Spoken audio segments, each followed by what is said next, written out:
Sam Yarnell has the day off. We'll be joined by David Aardsma, former big league reliever and closer, as Sports Wrap goes inside baseball every Wednesday. We also have our NBA Weekly. Kurt Helin of Pro Basketball Talk at NBCSports.com will be here coming up in about 10 minutes. Get his thoughts on the two play-in games from Tuesday night. Look ahead to the games from Wednesday night. Talk some playoffs with him as well. A couple other topics going on around the league. Could this be the final game for Steve Kerr as head coach of the Golden State Warriors if the Warriors lose tonight to the Clippers? Certainly a conversation worth having as well. He wants to come back. Team doesn't seem like they're in much of a rush to give him a new deal. See what happens there. So a lot to talk about with Kurt Helin of Pro Basketball Talk at NBCSports.com. Outrageous price gouging when it comes to the World Cup. That continues. We'll get to that in odds and ends and a whole bunch more. But we start things out as we always do on this Wednesday edition of the show. It's time for the big story. The big story presented by our friends at Colossus Fantasy. Pick'em games, peer-to-peer, fantasy. They have all of it. Colossus Fantasy. Go and download the app today. Use my promo code SportsWrap when you sign up. Get yourself a $40 bonus on a $10 deposit, an $80 bonus on a $20 deposit right now. Download the Colossus Fantasy app. We start things out in the world of the NFL. This story broke yesterday. I was out having brunch here, or lunch here in Las Vegas. I was enjoying one of the million different all-you-can-eat buffets that still exist in Las Vegas. They still have them here. And the story broke of Dianna Russini resigning from The Athletic, where she had been the NFL insider, the lead NFL insider there for the last few years. And the first thing that comes to my mind is sadness. Sadness for her, sadness for her family, sadness for her kids, who are one day going to have to read about this, sadness for her husband, and a general sadness for one of the people that I've known in this industry for a long time. And for people who say, I've seen people out there, I'm not going to name names, you know who you are. For people who say, well, why has the media been so slow to report on this? One, I've been talking about it since basically the story broke. So I'm not one of those people. I've tried to remove myself from it, though, as much as possible, because as many of you who watch this show know, Dianna comes on the show frequently. And, a little secret in this industry. A lot of shows pay for their insiders to come on, pay for guests to come on. We don't. Okay? You either want to come on this show or you don't. There might come a time where, a certain guest is in our, is in our purview and we might be able to get them and maybe we'll pay for guests. We don't right now. But Dianna Russini is generally somebody that can command dollars to go and appear on shows. Dan Patrick, Dan Le Batard, the Barstools of the world, things like that. She doesn't pay to come on this show. You know why? Because we have a respect for each other. And I've known her for a long time, going back to her days in Connecticut when she was just a local sports reporter.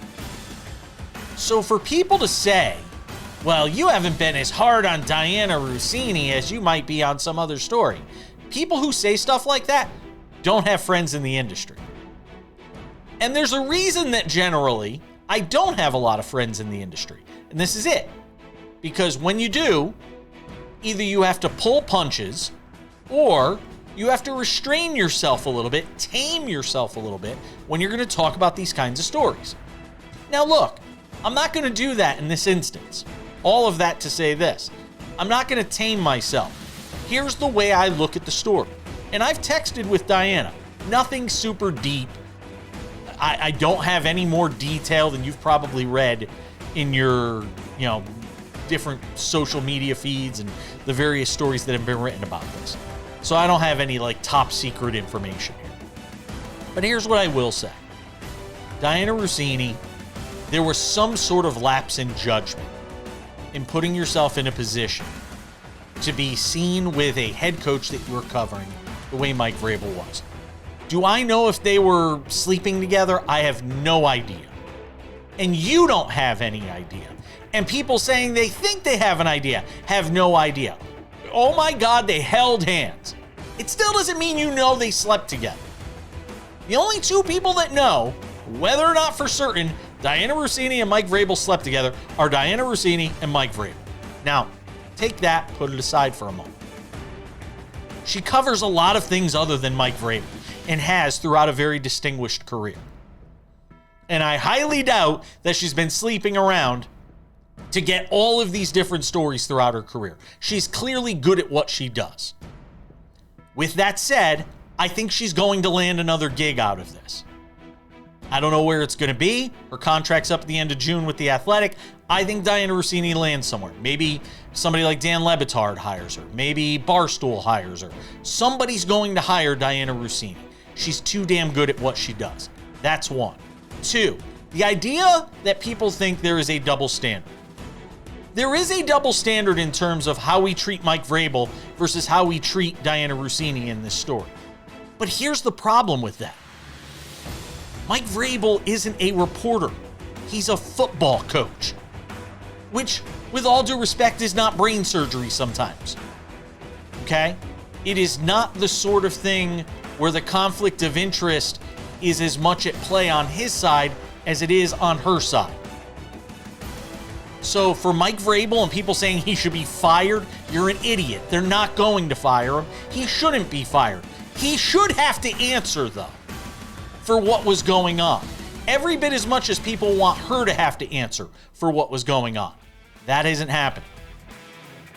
He's being protected right now by the local media. But Dianna Russini is going to be fine. That is the one thing I will say coming out of this. It's going to suck for a while.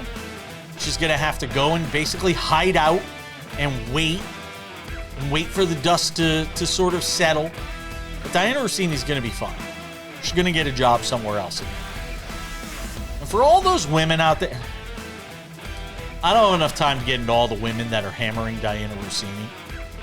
Just going to leave it at that. We're coming back.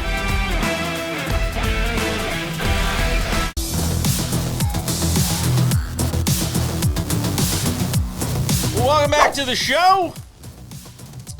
I've had my say in the big story.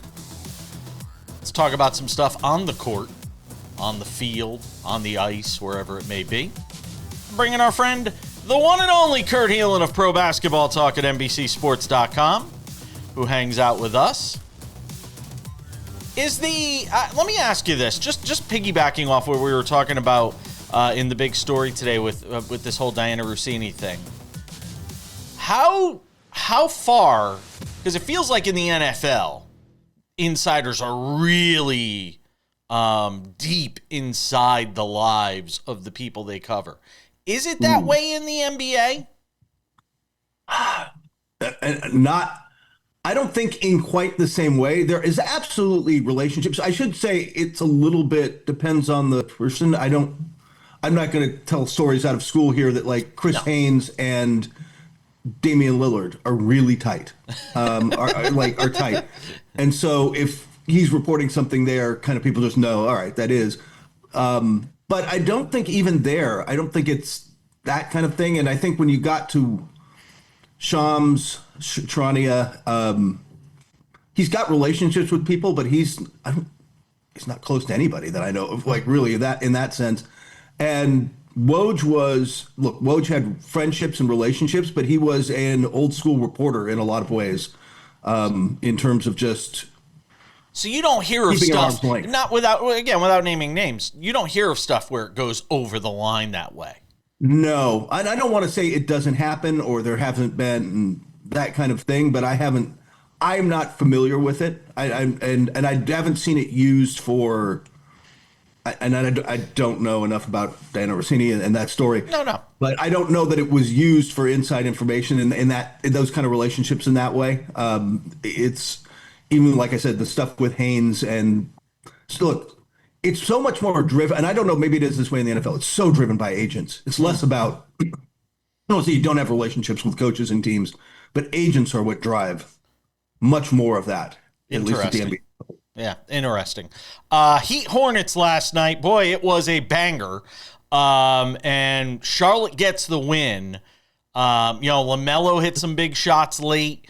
I love Kobe White. I have always loved Kobe White. There is not a moment that is too big for him. He has zero fear, and I love that about him. And he's been that way since day one that he got into the league with the Bulls. The play that everybody's talking about, here it is, the trip on Bam Adebayo. I mean, there's no way to look at this and say it isn't a dirty play on some level. I mean, the fact that the officials didn't even go back and look at it, Kurt, has to be a bit of a surprise, and I'm curious to see how the league addresses it post-haste. The league addressed the not reviewing it by saying there was no call to review. Because LaMelo was not called for a foul, there was nothing to review. That explanation has been used before, and it still bugs me because there is no way. And I think you see this a little more with VAR in soccer, where they're like, hey, go back and look at that. Like, you need to stop and go back and look at this, because what you missed, what everybody missed, is worth seeing. And in certain situations, they should be able to do that in the NBA. They should be able to say, hey, I don't remember off the top of my head who the crew chief was. Stop, go look at this, review this, because this would have risen to, I don't know that they would have ejected him as much as Spoelstra wanted, but it's an easy flagrant one. It's an easy flagrant foul. And by the way, that free throw in a game that went to overtime, I don't know how they do it. And I bet my guess is the league will fine him, that the league will say it should have been a flagrant one. Here's your $25,000, $35,000 fine. And that'll be that. And they'll move on. I don't know if he would have been ejected, but it was worth a discussion that didn't happen. Yeah. And it absolutely changed the game, because that's the Heat's best player. Oh, without question. And the Heat still almost won the game. And look, Spoelstra makes a valid point, too, that they blew a lead late. They still could have won the game without Bam in that spot. Absolutely. Look, they had their chances down the stretch, and they couldn't get stops. And this, by the way, is why I think people kept saying everybody would be like Charlotte. We're like, Charlotte is the team. You got to watch Charlotte. You got to watch. This is why you watch Charlotte. They thrive in chaos. This kind of wild, out of control, up and down, fast paced. That is what they like. That is what they want to do. And that was epitomized in that game, really. Right? That was the ultimate. So they move on in the play-in tournament. Right. Give me a thought on Denny Advia last night, who was just terrific. 41 in a win for the Blazers in Phoenix against the Suns. It looked like they were dead in the water midway through the fourth quarter of that game, when the Suns go on like a 24-4 run. And then the Suns forgot that the game is, 48 minutes instead of 42. And, this Blazers team just sort of never say die. And Advia just making great plays, play after play, down the stretch of this game to get the Blazers into a 2-7 matchup with the San Antonio Spurs. He's been that way all year. And this is, I think, what's great about the playoffs is that people who look, a lot of people weren't staying up late at night to watch Portland on League Pass, right? Like the guys on the East Coast were not doing that, and were fans. And so I don't think everybody realized how good Denny Advia was all season long. He's driven this team. He is up there in free throws because he gets to the line a lot. He gets his head down, going downhill. And it's like they were saying on the broadcast, it's kind of fascinating because he doesn't, I think Shea gets downhill, but these guys, and Luka or whomever, but they've got the pull up, right? Like they get you going and they get you off balance. Now he's pretty much head down. Like he's just getting to the rim. There's not a lot of pull up. I don't want to say there's not craft to his game, because there is, but not in the same way. And it's an interesting conversation just because, like, to use two examples from last night, Kanoupal had an off night, even though he's going to be right in the middle of the Rookie of the Year mix. And Denny Advia, who's a bubble All-NBA guy, has a huge night. I'm just saying, as a voter, because of the Luka situation, we have not seen the ballots yet. And it's going to be interesting to see if that I set my ballot. I'm locked it down. I'm not going to touch it because it's supposed to be a regular season award. But if this drags out long enough, it's really hard not to go, man, Denny Advia had those big playoff games. Maybe I should flip him from just out to just in the All NBA or something. Very interesting. Blazers move on. Suns will have to fight for their lives in another play-in tournament game. I want to get into it with you on the games from tonight. Our friend David Shepard, who was on the show yesterday, said he gives the Warriors no chance. I want to see if Kurt maybe feels... see, just by that response, I may have my answer. We'll get to that coming up in a couple of minutes. The other play-in tournament game tonight, Orlando and Philadelphia. We'll get into that as well as we continue on this Wednesday edition of Sports Wrap in the NBA Weekly.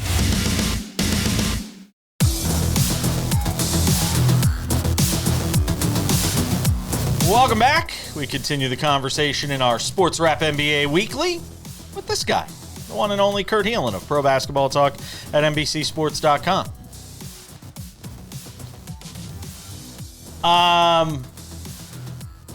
So the games tonight, Wednesday night, start with Orlando and Philadelphia. Do you give the Sixers any chance given the injury stuff? And I mean, what feels like a must-win for Orlando, for Jamal Mosley to keep his job.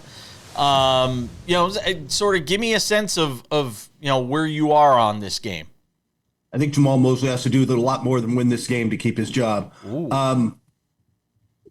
The disappointment bowl, I can't really count on either team. Like, Philadelphia without Joel Embiid is incredibly vulnerable. But Orlando has not, they don't have any shooting. They are not consistent all season long. They have looked, I think this season did show, they finally have Franz Wagner back. This season really showed how much Jalen Suggs means to this team.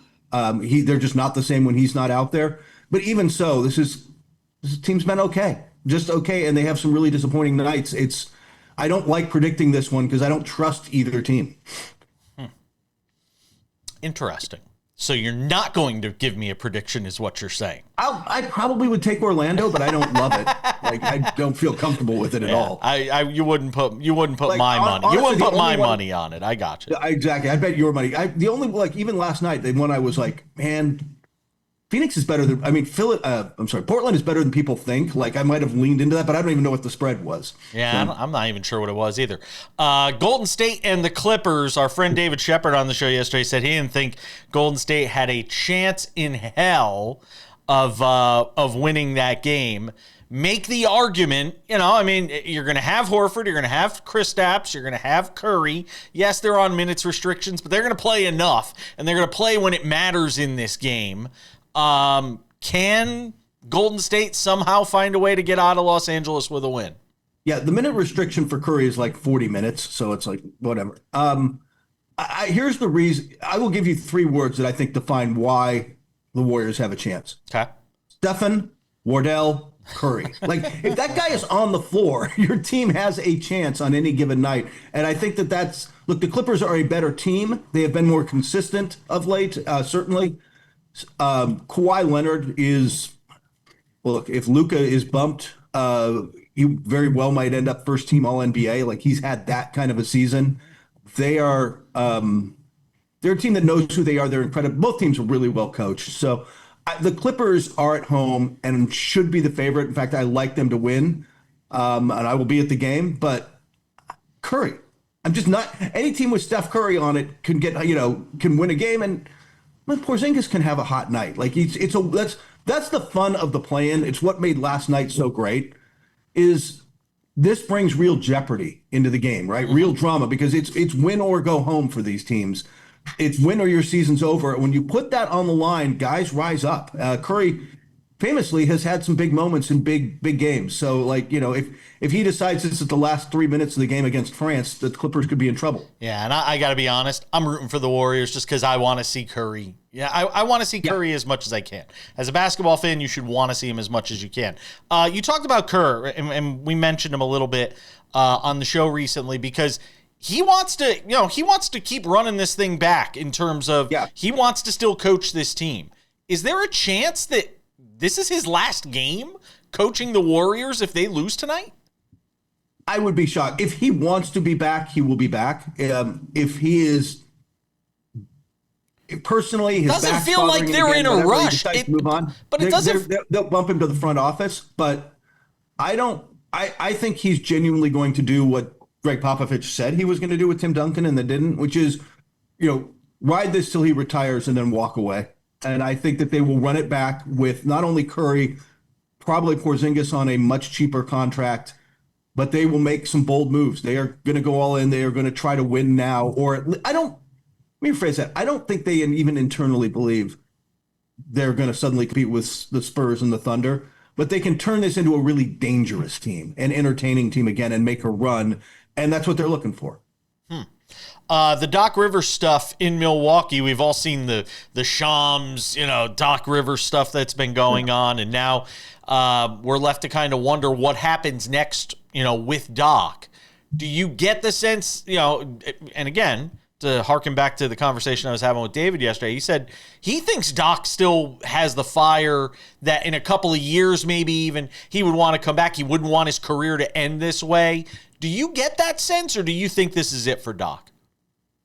I'm not sure he's going to get to that chance, but I think he'd be open to it. He's going to take a broadcast job. He's, again, as we've discussed, he's just good at that.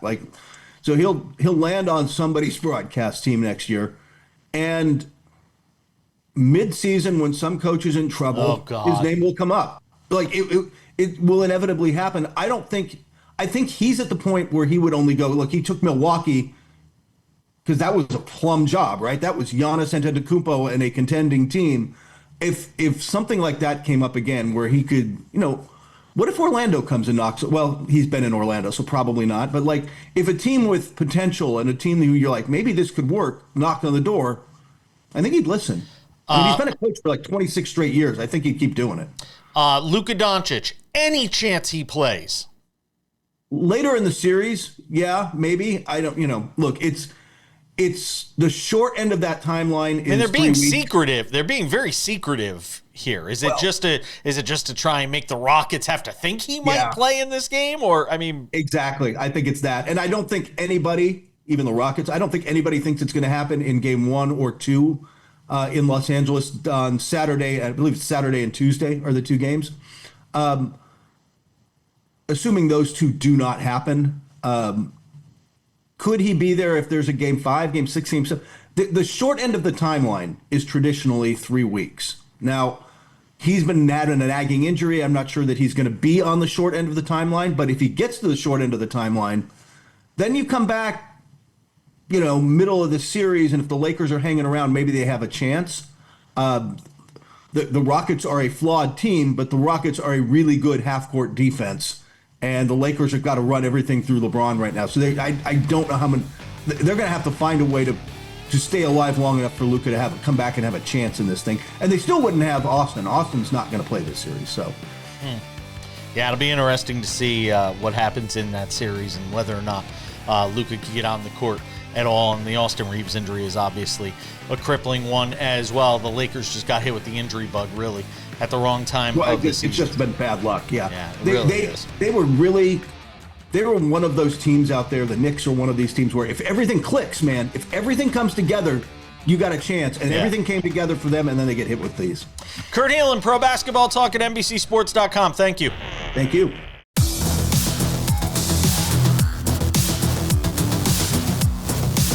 Welcome back to the show.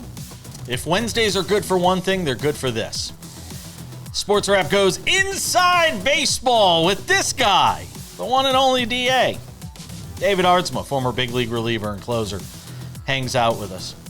I got so many different things I want to bounce around with in these couple of segments with you, so I'm going to try and be brief, which is not my forte. No.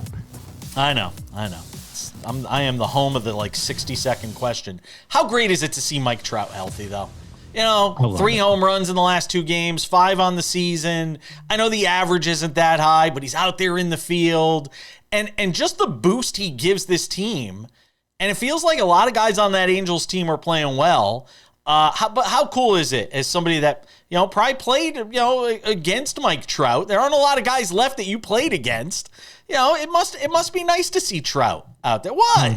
You just had to make it personal. You had to get in there. Mike Trout's a stud. I've actually never faced him. I missed him in my one time. I would have faced him in a spring training exhibition game anyways. When I was the Dodgers, went to play them in Dodger Stadium.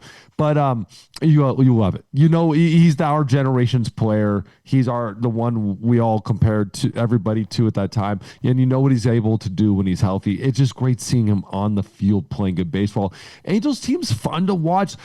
Again, there's nothing as a team that statistically that jumps out. The 25th in average, 19th in ERA, 20th in ERA in the bullpen. So there's nothing that's jumping off the page, but they're going to be a team that's going to battle you every single night. They're what, right at 500 right now, 9-9. It's going to be a fun team to watch. And if they make a couple right moves, they're going to be right in it in that division. They're capable of doing anything in that division. It's just going to see how other teams play against them every night. But I like this team. They're going to be the fun, scrappy team to watch. It feels like 88 wins could win that division, David. I don't think it's crazy to say. I don't think it's going to take more than 90 to win that division. That's what it feels like to me. Am I nuts? No, I think you're right on. I think it's going to be around that number. None of those teams are jumping off the page. Again, we always know the Mariners seem to be slow starters, heavy towards the end of the season, especially the last couple of years. It's just who's going to be able to jump ahead early in that June, July time. I think whoever that is ends up winning this division. And Joe Adell's arrived. I mean, it took a few years because he wasn't playing consistently. The strikeout numbers were huge, but he's cut down on the strikeouts. We obviously saw what he did in the field with the 3 home run robberies. He's hitting home runs. It feels like the Joe Adell moment is here right now. Without a doubt. That game was absolutely insane. Maybe the best game ever defensively. 3 robbing home runs, like that might be somebody's whole entire season. But then he's adding on top of that average 315. He's doing it every single way. So you have to love seeing that, especially a guy who hasn't figured it out yet. Now he's at 27, and you're hopefully this train just keeps going. Neto is playing well. Obviously, we talked about Trout. Soler is playing really good. Jose Soriano, it might be the best pitcher in baseball right now, and so you have to like the direction a lot of these guys. Reed Detmers too. And so just continue this and keep playing baseball. They just got to figure out some of that bullpen a little bit. And Detmer's back to being a starter, which is nice as well. What do you do when the roof feels like it's caving in this early in the season and you're the Brewers and everybody's hurt? You know, as a team, do you walk around the locker room like looking for something to fall out of the ceiling and hit you in the head?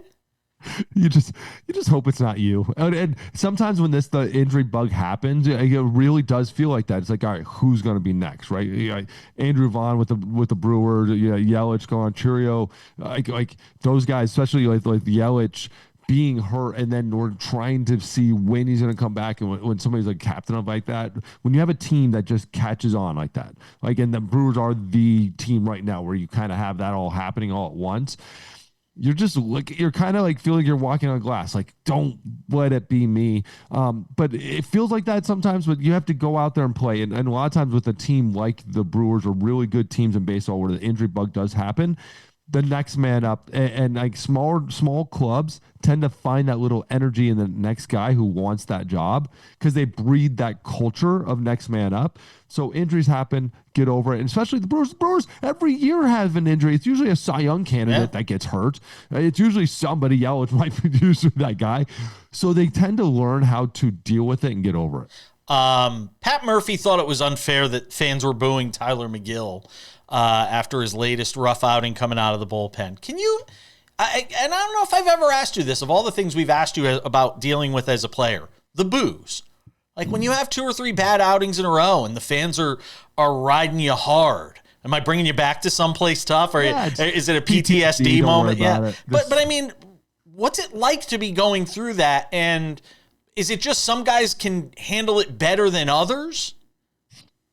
It's how did you handle it? Rock starts rolling down a hill, right? You're not pitching well. It's not like you're not thinking about it. Sure. It's not like you're not doing extra work. Tyler McGill is, I guarantee you, is nonstop trying to work. And then one coach is telling him, hey, you're doing too much. And then the other coach is, hey, we got to work more. And so now you're in this constant pull and struggle with doing too much work, not doing too much work.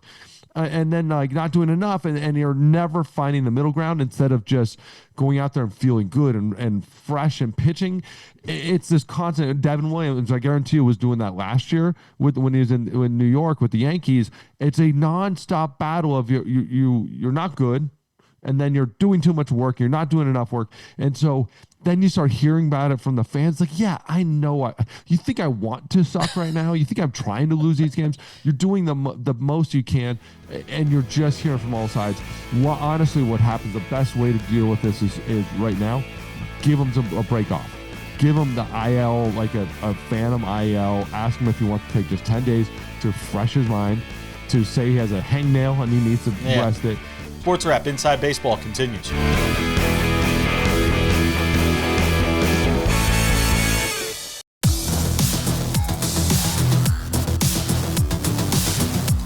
Welcome back to the show. Odds and ends 10 minutes from now to wrap things up. We didn't get to it yesterday on the show. These outrageous, the price gouging going on when it comes to the World Cup. New Jersey Transit's getting in on the act. Ooh, I heard about that. Did you see that story? Oh my God, it's crazy. Nothing quite like trying to figure, the city trying to figure out how to screw everybody who wants to go. Like, you want the games, you want it in your city, and then you're screwing the people when they're going in your city. Like, what are you doing? This World Cup might be the tipping point. It really might be when it comes to like these mega sports events and sort of the way people handle them. It's going on here with WrestleMania too. The prices were so high for WrestleMania this year that Allegiant Stadium is going to be like half full for WrestleMania because people are just like, we're not paying these ridiculous prices to sit at the top of the upper deck and stare at ants in the wrestling ring. We're just not doing it. David Aardsma hanging out with us here on the show in our Sports Wrap Inside Baseball. So the Yankee bullpen, it sucked at the end of last year, and it sucked at the beginning of this year. It feels like it was good for the first, 7-8 games of the season, Yep. And now it's really struggling. What do you do as a collective when it's this bad, this early for the Yankees, piggybacking off of what happened last year, David? Again, if you look at the numbers for the unit right now, they're 13th in ERA, they're 19th in WHIP, 11th in balls and first strike, whatever. Like, they're kind of middle of the road in almost all the stats, right? But that's not telling the whole story. Like you said, at the very beginning, they were they're best in the league. Now they're definitely falling off, and there's really no lifeboat. Bednar, Duvall, like those guys have been the worst of them. Those are supposed to be the ones that you trust, that you go back to. Generally, bullpens, even when, 5 of the guys are struggling, which happens, there's that one guy at the end of the ball game that's there. The Yankees, it's been several years where they have not had that rock at the end of the bullpen. And good teams can't win without that rock at the end of the bullpen. I don't care what it is. You've got too many guys, and there's too many good relievers out there that can just get the job done to be relying on guys that are not. And again, Bednar, Duvall, I've got Cruz. These guys are studs. They are absolute studs, but they're not getting the job done. You have to shake it up. Go to Yarborough. Go to somebody. Try Tim Hill. Try somebody in a role that they haven't done before, and see if they step up in the role and shake the tree a little bit. Because I'm sorry, like, I don't care what your name is, and I was one of these guys at one point. I don't care how many saves you have had. Bullpen is how many saves can you give me right now? And saves are just a good letter for stopping everything, stopping another team from scoring, and at least being a rock to where, all right, we can set one thing and figure out everybody below that. You have to have somebody. That's why you have aces in rotations. Max Fried or Cam Schmittler, the way he's been throwing, he's a rock right now. So bullpen, your starters kind of suck. He steps up and throws the rock and pitches really well. You need to have players like that. And right now, they just don't. And it feels like it just keeps – and then it starts adding more pressure onto the starters because guys feel like they got to go deeper into the games. They start pressing. And it has to be a domino effect at some point. The Pirates are scoring. They're scoring runs. I mean, they've scored more runs for Paul Skeens in his last start than they probably scored for him all of last season, David. I mean, this is crazy. The Pirates are off to a great start, and as much as we talk about the AL West and what could be there with the Brewers having their injuries, I know the Cubs are still probably the favorites in that NL Central. If you're a Pirates fan right now, you got to be excited. You have to be excited. I think they have the fourth best run differential in all of baseball. So that the Braves are Don't expect crazy. that to last. I want to say it won't last, but again, like, how much different is this team is from their World Series winning team? And like, the players, like, all we've known in the last 3 years is the Braves just need to figure it out, and now they might be just figuring it out, right? But the Dodgers obviously are going to be the Dodgers all year. The Twins, again, are one of those teams too. But then you're looking at this Pittsburgh team and saying, like, is this real? Is this real? We know they have the pitching staff.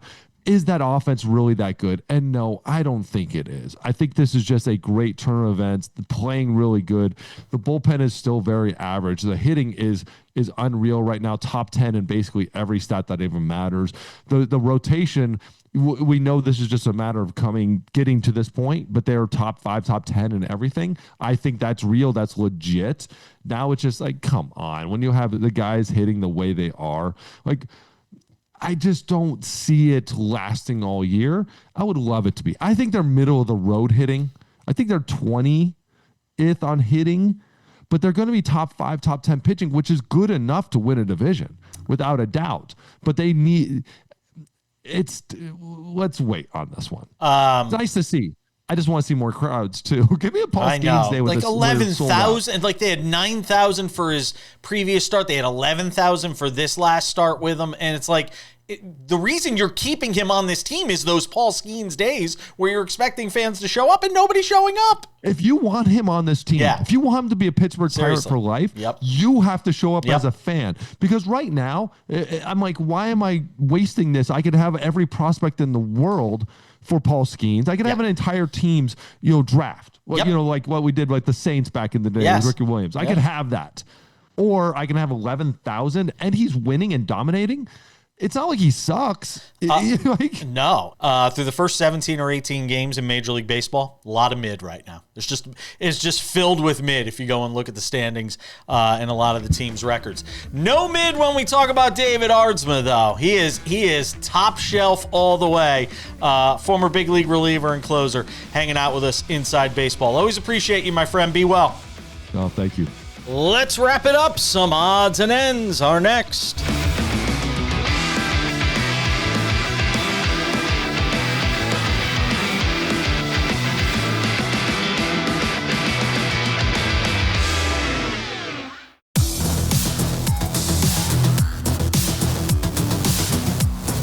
Back to the show. Just about time to put the wraps on this baby for a Wednesday tomorrow.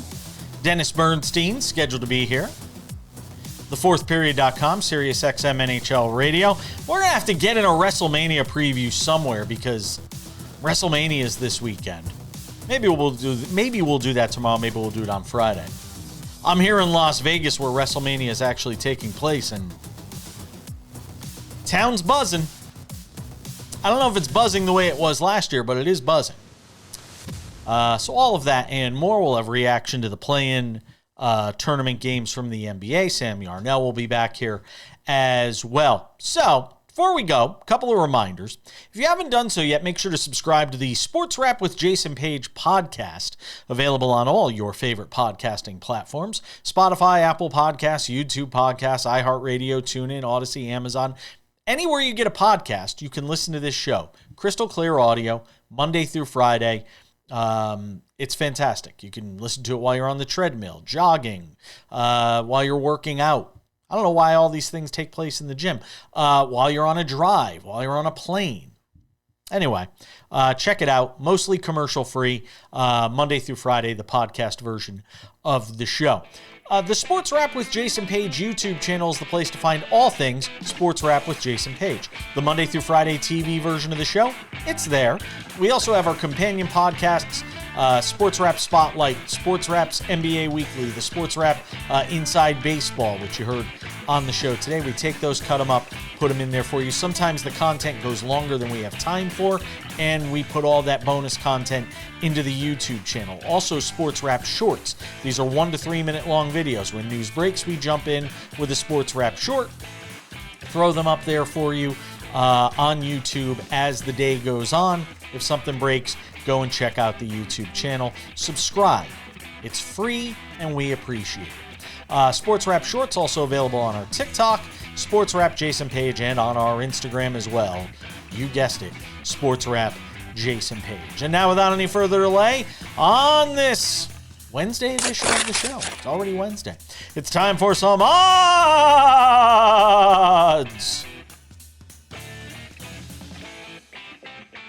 and ends. Odds and ends. The price gouging continues when it comes to the World Cup. The latest example coming from the New Jersey Transit. Yes, that New Jersey Transit. The train you take. Even the state officials in New Jersey trying to make an extra buck.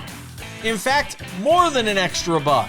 How about like 7 times more than they normally make to go from Penn Station to the Meadowlands, where MetLife Stadium is and where the World Cup is taking place. You've got tickets are normally $12.50 to go from Penn Station to MetLife Stadium. For the World Cup, they are going to be $100. Can you believe this? Like, in this day and age, where everything costs more, gas costs more, your food costs more, inflation, all these different things. People are struggling to get by. You're now going to tell them, if you want to take the train, imagine what parking's going to cost for this World Cup. I mean, it is ridiculous. Everybody should hang their heads in shame that's involved with this World Cup. From the World Cup itself, who's handing out like fake awards to the president just to make him feel better, to the folks at New Jersey Transit who are going to charge people $100 to go from Penn Station. I'd walk before I paid $100. Well, all right, it's Jersey, maybe not. But you know what I mean. $100 to go from Penn Station to MetLife Stadium. Just ridiculous. Absolutely ridiculous. Odds and ends.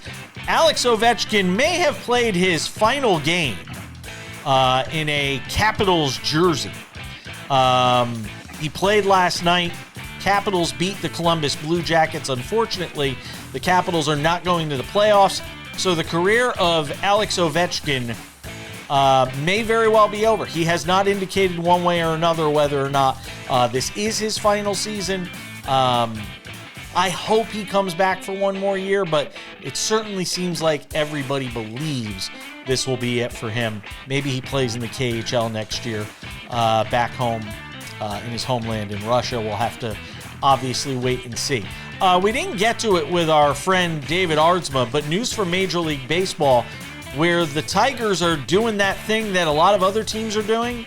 Rookie Kevin McGonigal, making sure I say his name right, has signed for 8 years, $150 million. Does it sound familiar? It's kind of like the Connor Griffin deal that the Pirates gave to their young star after he had only played for a few games. Rookie infielder Kevin McGonigal gets an 8-year contract extension worth $150 million. It includes a $14 million signing bonus and a $5 million bonus each time the contract is assigned to another major league team. So he's doing well. Kevin McGonigal only played a few games in Major League Baseball, getting signed to a big deal. It's obviously the trend around Major League Baseball to try and, if you're some of these middle market or smaller market teams, try and sign these guys and get them locked up before the value of a potential contract becomes too enormous and you wind up having to watch them walk in free agency. It's going to do it for us on the show today. Thanks to Kurt Helin for hanging out with us from Pro Basketball Talk at NBCSports.com. Also, thank you to our friend David Aardsma, former big league reliever and closer, who hung out with us as well. Sam Yarnell back on the show tomorrow. I'm Jason Page. That does it for Sports Wrap. We'll see you back here on Thursday. Bye-bye.